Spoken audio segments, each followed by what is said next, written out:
तो दोस्तों सबसे पहले बात करते हैं 1940 सिंगापुर विद्रोह के बारे में।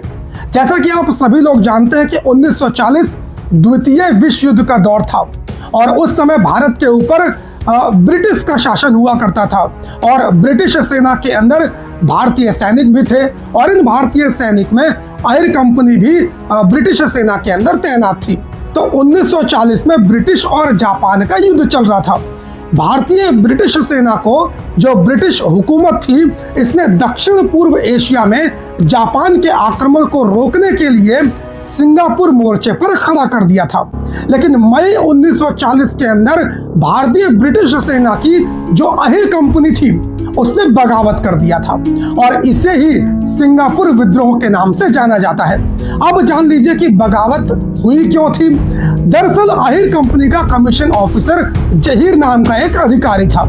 जहीर ब्रिटिश विरोधी था और जहीर जो अहिर कंपनी है उनको जंगलों में ले जाता, वहां पर इनकी ट्रेनिंग करने का काम करता और ट्रेनिंग के दौरान अहिर कंपनी को ब्रिटिश हुकूमत के खिलाफ भड़काने का काम करता, उकसाने का काम करता। तो कमीशन ऑफिसर जहीर के भड़काने के बाद जो अहिर कंपनी थी देशभक्ति से ओतप्रोत हो गई और उसने जो ब्रिटिश हुकूमत थी उसके खिलाफ बगावत कर दी।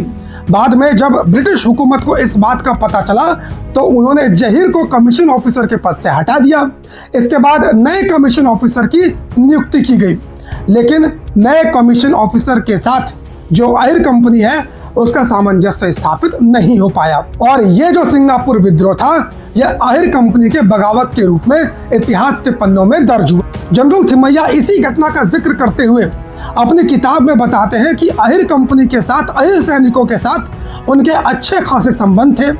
वो अहिर सैनिकों के साथ, अहिर कंपनी के साथ पहले भी काम कर चुके थे, यहाँ तक कि उनके गांव भी जा चुके थे। तो उन्होंने जो अहिर कंपनी है उनको समझाने का प्रयास किया और उनसे कहा कि देखो तुम्हारी संख्या कम है, तुम अपने वतन से दूर हो, यदि तुम इस प्रकार की बगावत करते हो तो इसको दबा दिया जाएगा, तुम सब के सब मारे जाओगे।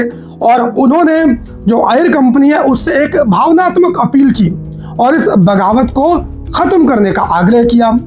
अहिर कंपनी चूंकि जनरल थिमैया का बहुत ज़्यादा सम्मान करती थी, उनकी भावनात्मक अपील सुनकर अहिर कंपनी ने इस बगावत को बाद में दबा दिया। और आप सभी लोग जानते हैं 1940 के बाद 1947 के अंदर भारत को पूर्ण रूप से आज़ादी मिल गई।